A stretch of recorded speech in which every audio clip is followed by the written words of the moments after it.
Malam itu hari Kamis, pukul 11 malam, saat aku sedang menikmati waktu pribadiku di dalam kamar. Tepat di saat hasrat yang terpendam selama 2 tahun mencapai puncaknya, aku mendengar suara pintu depan terbuka. "Tante, ini Reza."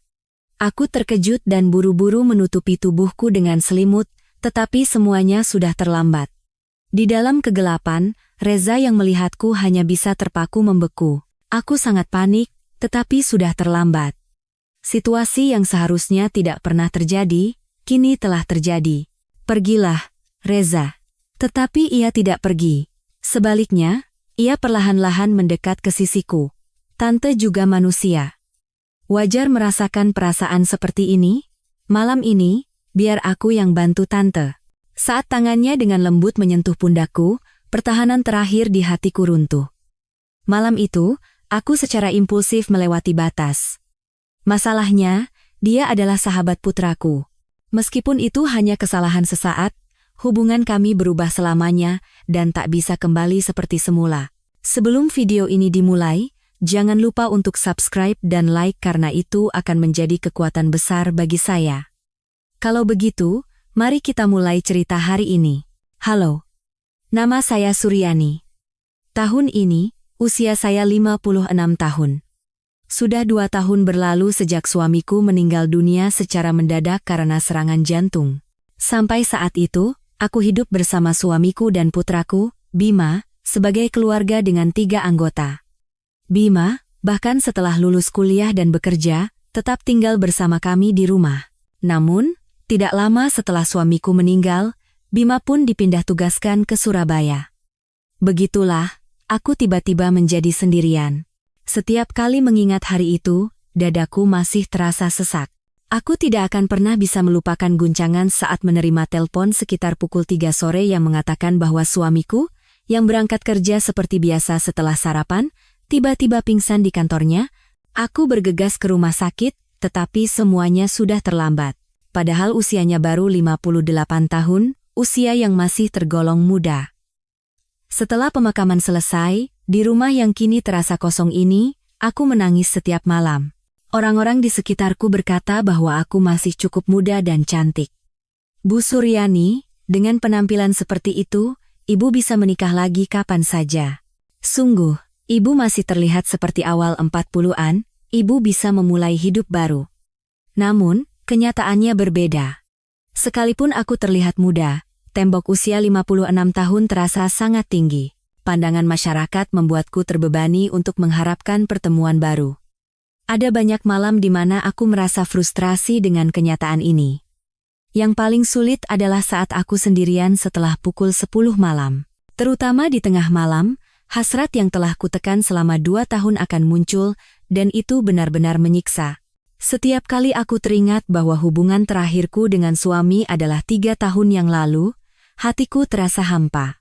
Saat itu, suamiku sering menghindariku dengan alasan tubuhnya tidak sehat.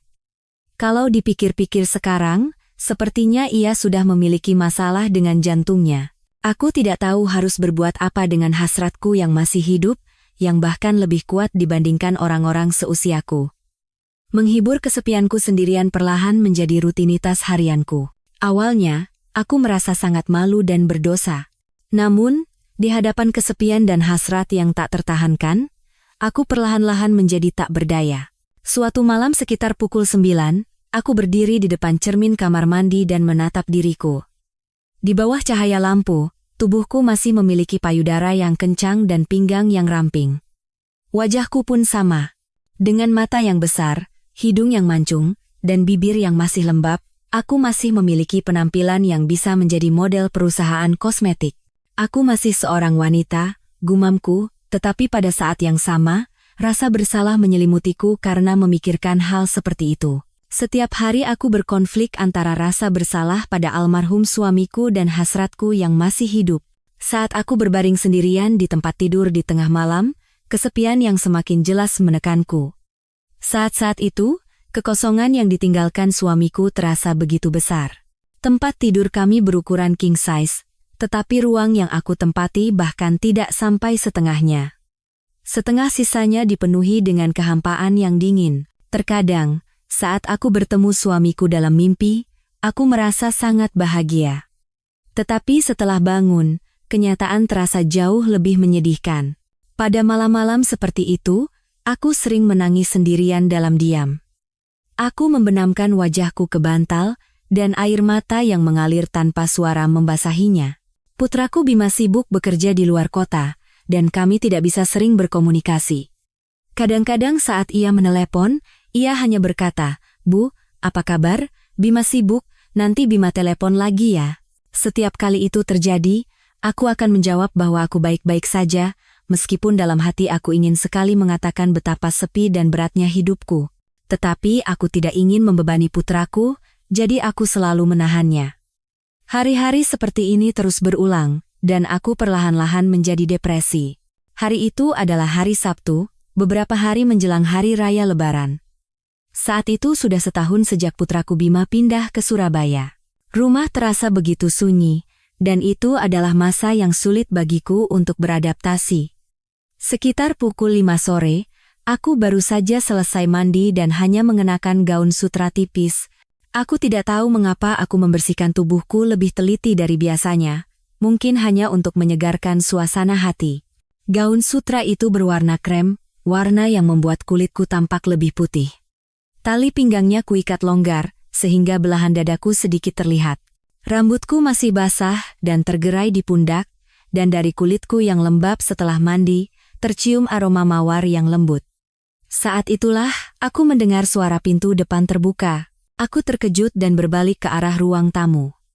Ternyata, yang berdiri di pintu depan adalah seorang pria. Pria yang sudah hampir 20 tahun keluar masuk rumah kami itu sepertinya membuka pintu karena kebiasaan lamanya. "Tante, maaf. Pintunya tidak terkunci jadi." Suaranya bergetar. Aku pun panik dan buru-buru mencoba merapikan gaunku, tetapi sudah terlambat. Aku bisa merasakan pandangan pria itu tertuju pada lekuk tubuhku. Aku langsung menyadari bahwa sorot matanya telah berubah dari sebelumnya. Pria itu adalah sahabat putraku, Reza. Tatapannya bukan lagi tatapan seorang anak kepada ibu temannya. Itu adalah tatapan seorang pria kepada seorang wanita. Jantungku mulai berdebar kencang. Anehnya, alih-alih rasa malu, yang kurasakan pertama kali adalah getaran aneh yang menggairahkan. Rasanya seperti perasaan sebagai seorang wanita yang telah lama terkubur kini bangkit kembali. Reza adalah sahabat karib putraku Bima sejak SMA. Sekarang berusia 36 tahun, ia masih lajang dan bekerja sebagai manajer di sebuah perusahaan besar. Dia adalah pria dengan perawakan tegap dan penampilan yang rapi. Dulu, hubungan kami begitu dekat seperti keluarga, sampai-sampai ia sering menginap di rumah kami. Sejak SMA, Reza yang sering datang ke rumah sudah kuanggap seperti putra keduaku sendiri. "Reza, malam ini menginap lagi?" "Iya tante, terima kasih." Percakapan seperti itu membuat kami secara alami menjadi seperti keluarga. Setelah Bima pindah tugas ke luar kota, kami sudah lama tidak bertemu karena kesibukan masing-masing, dan hari itu Reza datang berkunjung untuk menanyakan kabarku menjelang Lebaran. "Reza, tunggu sebentar." Aku bergegas ke kamar tidur untuk berganti pakaian. Aku mengenakan atasan rajut hitam dan celana panjang berwarna krem. Saat bercermin, jantungku masih berdebar kencang dan wajahku memerah. Ketika aku keluar ke ruang tamu, Reza sedang duduk di sofa menatapku dengan ekspresi canggung. "Maaf sekali tante. Saya panggil-panggil tidak ada jawaban." "Tidak apa-apa Reza. Sudah lama sekali ya. Mau minum kopi?" Aku berusaha bersikap senatural mungkin, tetapi hatiku sama sekali tidak tenang. Aku merasakan tatapan Reza terus tertuju padaku. Ia terlihat jauh lebih dewasa dari sebelumnya. Bahunya lebih lebar, dan wajahnya menjadi lebih maskulin. Di atas segalanya, aku bisa membaca emosi aneh di matanya saat ia menatapku. Sambil membuat kopi, aku terus teringat momen tadi, tatapan Reza saat melihatku. Sudah lama aku tidak menerima tatapan seperti itu dari seorang pria, dan hatiku terasa berdebar aneh.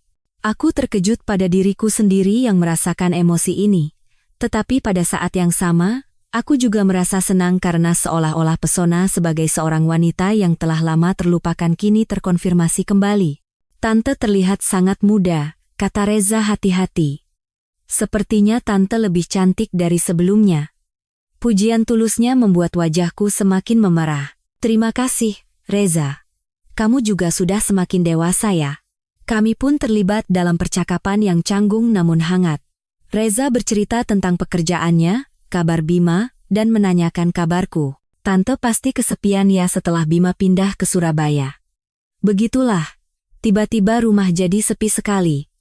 Aku bisa merasakan ketulusan dalam suaranya.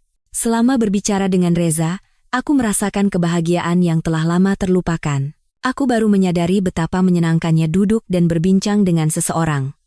Malam itu sekitar pukul 9, Reza berdiri dan berkata, "Maaf sudah sampai malam begini, saya harus pulang sekarang." "Sudah malam, kenapa tidak makan malam dulu baru pulang?" Tanpa sadar kata-kata itu keluar dari mulutku. Mata Reza berbinar. "Apa tidak apa-apa, Tante?" "Tentu saja. Kamu kan sudah lama tidak ke sini." Malam itu, aku menyiapkan makan malam dengan sepenuh hati untuk Reza. Ada sayur asem, telur dadar, dan beberapa lauk lainnya.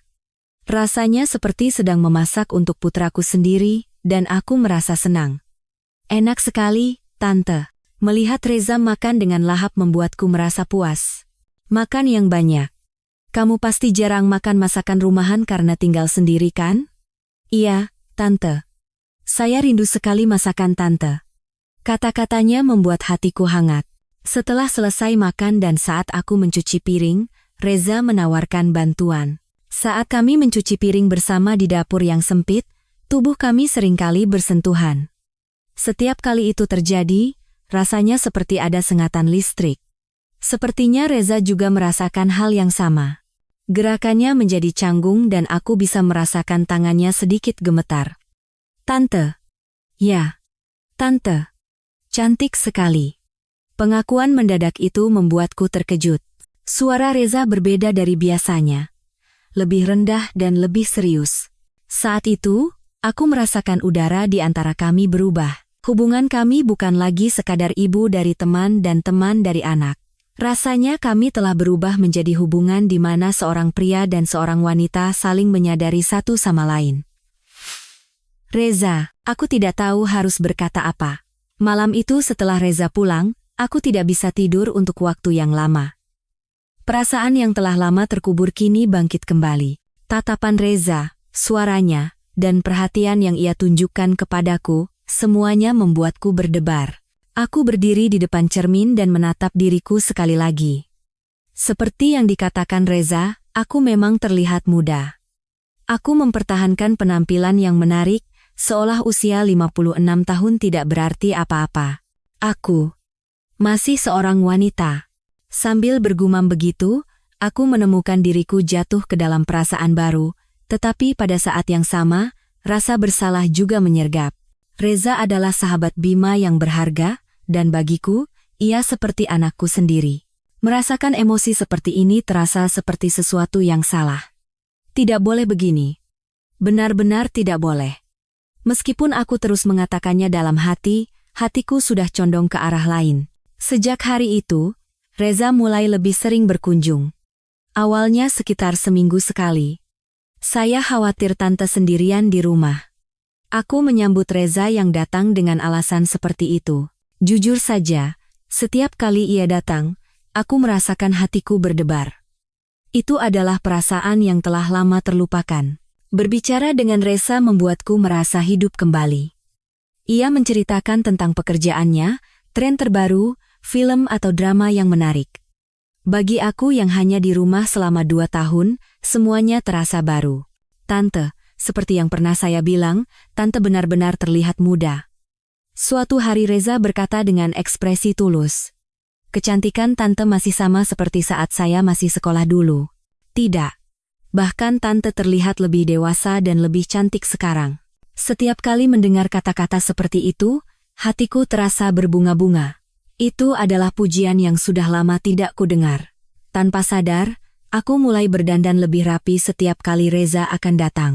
Aku memilih pakaian yang cantik, merias wajah dengan lebih teliti, dan menyemprotkan parfum. Reza juga mulai menunjukkan perasaan yang berbeda padaku. Sikapnya bukan lagi seperti kepada ibu temannya, tetapi seperti kepada seorang wanita.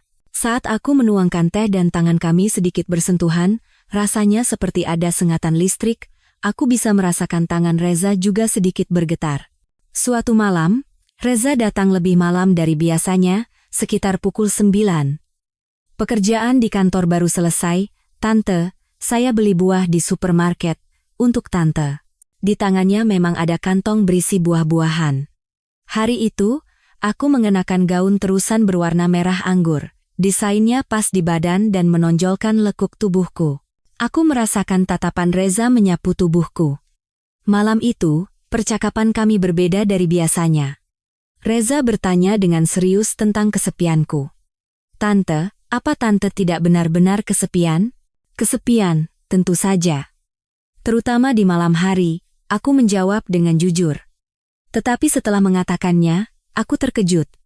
Apa yang barusan kukatakan? Aku tidak tahu mengapa aku menceritakan hal pribadi seperti ini kepada sahabat putraku. Wajahku memerah. Tidak boleh begini. Aku sudah gila.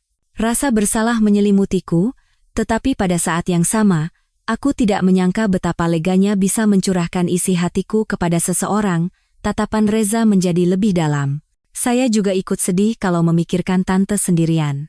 Aku bisa merasakan ketulusan dalam suaranya. Malam itu setelah Reza pulang, aku tidak bisa tidur untuk waktu yang lama. Aku merasakan ada sesuatu yang berubah di dalam hatiku. Perasaanku terhadap Reza telah melampaui rasa terima kasih biasa. Beberapa hari kemudian, saat Reza datang lagi, ia membawa karangan bunga. Saya hanya ingin memberikannya pada Tante. Itu adalah karangan bunga mawar putih. Saat menerimanya, aku merasakan tanganku gemetar. Terima kasih, Reza, cantik sekali. Hari itu, tatapan Reza semakin intens. Aku bisa membaca hasrat maskulin dari matanya yang menatapku. Tubuhku juga merespons. Jantungku berdebar, wajahku memanas, dan di perut bagian bawah, sensasi yang telah lama terlupakan mulai bangkit. Kunjungan Reza menjadi semakin sering. Sekarang ia datang sekitar seminggu sekali. Setiap kali ia datang, ketegangan di antara kami semakin meningkat. Beberapa hari sebelumnya, saat aku pergi ke rumah sakit, aku pernah meminta Reza untuk menerima paket untukku. Saat itulah aku memberitahunya kata Sandi pintu depanku. Suatu Kamis malam sekitar pukul 11, aku sedang sendirian mencoba mengatasi kesepianku. Malam itu adalah malam, di mana hasrat yang terpendam selama 2 tahun mencapai puncaknya. Aku meredupkan lampu kamar tidur dan, dengan mata terpejam, menikmati waktu sendiriku. Tiba-tiba, aku mendengar suara pintu depan terbuka. Aku terkejut dan buru-buru menarik selimut. Tante, ini Reza. Saya sudah menelepon beberapa kali tapi tidak diangkat, jadi saya khawatir dan datang. Suaranya terdengar dari koridor. Ah, benar juga. Ponselku kutinggal di ruang tamu. Karena aku tidak menjawab, Reza dengan hati-hati membuka pintu kamarku. Di dalam kegelapan, Reza yang melihatku hanya bisa terpaku. Aku sangat panik, tetapi semuanya sudah terlambat. Tante. Suara Reza bergetar. Pergilah, Reza. Aku menutupi wajahku dengan selimut sambil berkata. Tetapi Reza tidak pergi. Sebaliknya, ia perlahan mendekat ke sisiku. Tante, tidak apa-apa. Tangannya dengan lembut menyentuh pundakku. Kehangatan tubuhnya menjalar. Tidak boleh begini, gumamku, tetapi tubuhku tidak menolak sentuhannya. Tangan Reza membelai rambutku. Tante juga manusia. Wajar merasakan perasaan seperti ini. Kehangatan dalam suaranya meluluhkanku. Kesepian dan hasrat yang terpendam selama 2 tahun meledak dalam sekejap. Aku memeluk Reza. Dadanya bidang dan hangat. Aroma tubuh seorang pria tercium di ujung hidungku. Reza. Tidak apa-apa, Tante. Bibirnya dengan lembut menyentuh keningku. Sentuhan yang lembut dan hangat. Pertahanan terakhir di hatiku runtuh. Malam itu, aku merasakan kepuasan yang telah lama hilang. Sentuhan lembut dan kehangatan tubuh Reza menyelimuti seluruh tubuhku. Cahaya bulan masuk melalui jendela dan menyinari kami. Seolah-olah memberikan restu. Di saat terakhir, aku meneteskan air mata. Itu adalah air mata kebahagiaan sekaligus air mata penyesalan. Tidak boleh begini. Aku mencintaimu, Tante. Pengakuan tulus Reza membuat hatiku semakin rumit. Setelah malam itu, terjadi perubahan yang tak bisa diubah lagi di antara kami. Setelah kejadian itu, hubungan Reza dan aku menjadi semakin dalam dengan cepat. Awalnya hanya seminggu sekali, sekarang ia datang setiap 2 hari sekali. Setiap kali datang, kami secara alami melewati batas berulang kali. Reza menunjukkan perhatian yang tulus padaku. Aku ingin Tante bahagia. Tante terlihat sangat cantik saat bersamaku. Setiap kali mendengar kata-kata seperti itu, hatiku menjadi hangat, tetapi pada saat yang sama, rasa bersalahku juga semakin besar. Aku terus berkonflik antara kebahagiaan saat bersama Reza dan rasa bersalah saat sendirian. Kekhawatiran terbesarku adalah Reza, sepertinya terlalu dalam jatuh cinta padaku. Tatapan matanya benar-benar berbeda dari sebelumnya. Aku bisa merasakan ketulusan dari caranya menatapku. Suatu minggu sore, Reza datang lebih awal dari biasanya. Tante, hari ini aku ingin bersamamu seharian. Aku bisa merasakan keputusasaan dalam kata-katanya. Aku mulai merasa cemas. Reza, kita perlu bicara. Kami duduk di sofa ruang tamu dan melakukan percakapan serius. Aku ini ibu dari temanmu, dan aku 20 tahun lebih tua darimu, itu tidak penting. Aku benar-benar mencintai Tante. Aku bisa membaca ketulusan di mata Reza. Aku tahu cintanya tulus. Itulah yang membuat hatiku semakin rumit. Tapi Bima. Bagaimana pendapat Bima, temanku? Bima pasti ingin Tante bahagia juga. Reza berkata dengan suara penuh keyakinan, tetapi aku tidak berpikir begitu. Membayangkan reaksi putraku jika ia mengetahui hal ini saja sudah mengerikan. Yang paling kukhawatirkan adalah masa depan Reza. Usia 36 tahun masih muda, dan aku berpikir apakah ia akan merusak hidupnya karena terikat dengan wanita tua sepertiku. Reza, kamu masih muda. Kamu harus bertemu wanita yang baik, menikah, punya anak, dan menikmati kebahagiaan normal seperti itu. Bagi saya, Tante lebih berharga dari semua itu. Aku merasa kasihan pada Reza yang berkata seperti itu. Hati saya sakit memikirkan bahwa anak yang saya kenal sejak kecil mungkin akan mengorbankan kehidupannya yang layak karena saya. Saya benar-benar menganggap Reza seperti anak saya sendiri. Rasa bersalah saya semakin besar karena merasa menghalangi masa depannya. Malam itu, Reza mencintaiku dengan lebih sungguh-sungguh dari biasanya. Seolah-olah ia mengekspresikan keinginannya untuk tidak kehilanganku dengan seluruh tubuhnya. Namun, meskipun berada dalam pelukannya, pikiranku terus dipenuhi dengan pemikiran yang rumit. Kamu tahu ini salah, kan? Meskipun mengatakan itu, aku tidak bisa melepaskan diri dari pelukan Reza. Aku menyadari bahwa aku tidak bisa lagi membayangkan hari-hari tanpa Reza. Tetapi aku juga tahu bahwa hubungan ini sulit untuk dipertahankan. Beberapa hari kemudian, Reza mulai berbicara lebih spesifik. Tante, ayo kita tinggal bersama. Meskipun tidak secara resmi menikah. Reza, aku benar-benar serius, aku tidak bisa hidup tanpa Tante. Aku bisa merasakan ketulusan hatinya, tetapi aku tidak bisa menjawab. Dinding kenyataan terlalu tinggi. Saat hubungan kami semakin dalam, suatu hari aku mendengar berita mengejutkan dari Reza. Tante, aku mendapat tugas ke luar negeri dari kantor. Ia berkata dengan wajah muram. Ini perjalanan dinas jangka panjang selama 2 tahun. Aku harus pergi ke cabang Singapura. Seketika kepalaku menjadi kosong. Mulai kapan? Akhir bulan depan. Hanya tersisa 1 bulan. Berita mendadak itu membuatku bingung. Reza pun sama. Tante, ikutlah bersamaku. Ia mengusulkan dengan wajah serius. Singapura tempat yang bagus. Kita bisa memulai hidup baru di sana. Namun, aku sudah memutuskan. Aku tidak bisa meninggalkan segalanya dan pergi. Sebenarnya, aku sudah banyak merenungkan hubungan kami selama ini. Aku tahu inilah saatnya untuk mengakhirinya. Reza, aku akan memberimu waktu. Pikirkanlah pelan-pelan. Suara Reza terdengar putus asa. Malam itu setelah Reza pulang, aku tidak bisa tidur untuk waktu yang lama. Di satu sisi, Aku berpikir ini mungkin kesempatan alami untuk berpisah. Mengakhiri hubungan kami dan menempuh jalan masing-masing sepertinya adalah hal yang benar. Tetapi di sisi lain, membayangkan kehilangan Reza membuat hatiku sakit. Ia adalah orang berharga yang telah menghibur kesepianku selama 2 tahun dan membuatku merasakan kembali kehidupan sebagai seorang wanita. Beberapa hari kemudian, putraku Bima menelepon. "Bu, apa kabar?" Katanya ibu sering bertemu dengan Reza ya belakangan ini? Jantungku berdebar kencang. Bagaimana kamu tahu?" Reza yang bilang. Dia bilang sering menanyakan kabar ibu. Untungnya, Bima sepertinya tidak tahu apa-apa.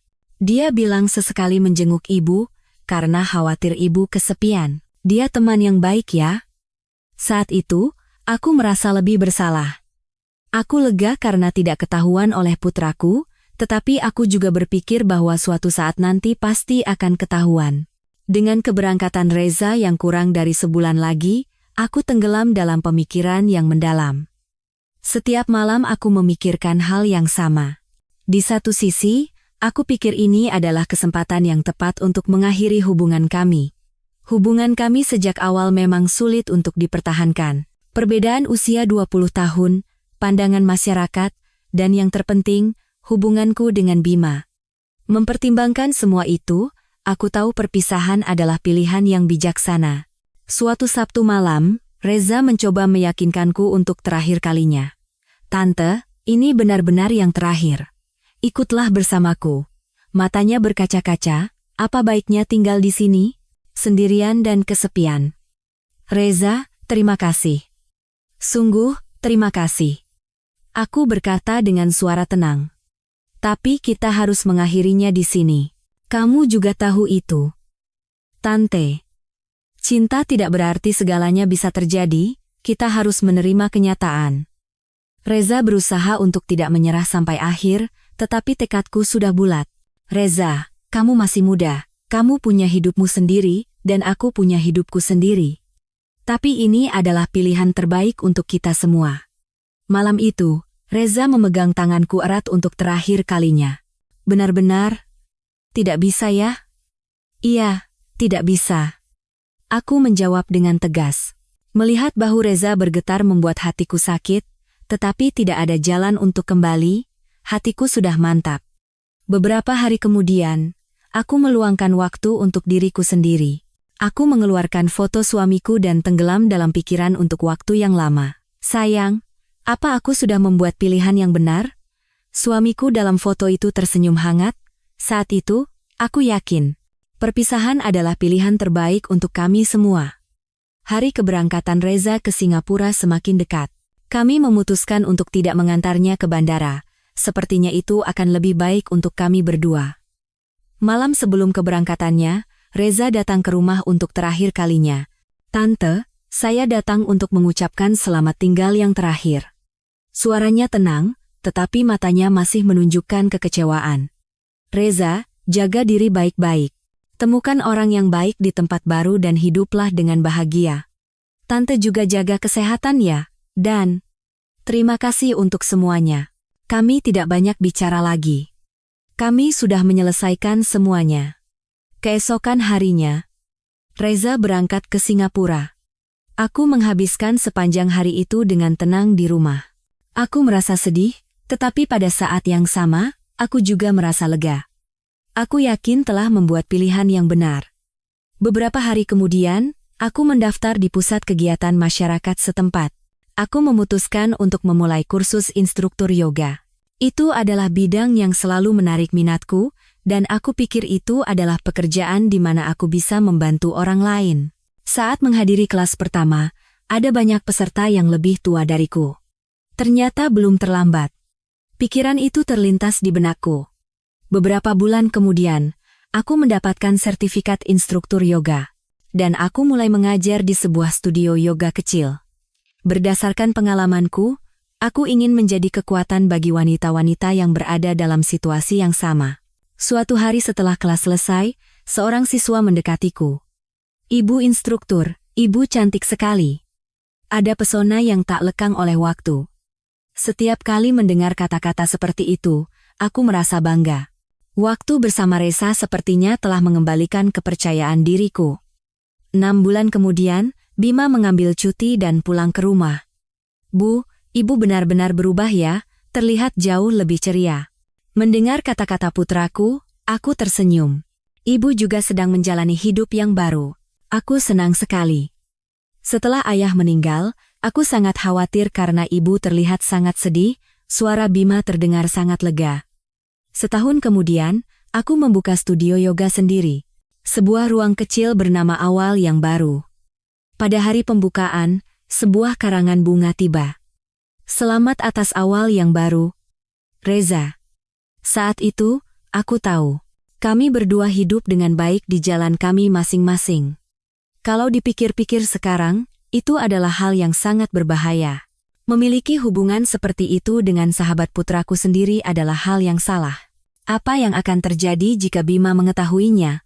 Membayangkannya saja sudah mengerikan. Aku hampir merusak hidup Reza, dan diriku sendiri hampir membuat kesalahan yang tidak bisa diperbaiki. Aku menyesali diriku yang mencoba melanggar tabu dengan alasan kesepian, tetapi melalui pengalaman itu, aku menyadari sesuatu yang penting, bahwa aku bisa cukup bahagia sendirian. Bahwa aku bisa membangun hidupku dengan kekuatanku sendiri tanpa bergantung pada orang lain. Sekarang, sebagai seorang instruktur yoga, aku merasa puas dengan membantu orang lain. Aku telah menjadi orang yang berbeda dari diriku di masa lalu, yang mencoba mengatasi kesepian dengan cara yang salah. Siapapun bisa membuat kesalahan dalam hidup, tetapi aku menyadari bahwa belajar dan tumbuh dari kesalahan itu jauh lebih penting. Di masa depan, aku tidak akan pernah melewati batas seperti itu lagi. Itu adalah janjiku untuk diriku sendiri dan orang-orang di sekitarku. Video hari ini sampai di sini. Jika ada yang mendengarkan sampai akhir, jangan lupa untuk subscribe, like, dan meninggalkan komentar. Sudah dengar, itu akan menjadi kekuatan besar bagi saya. Terima kasih.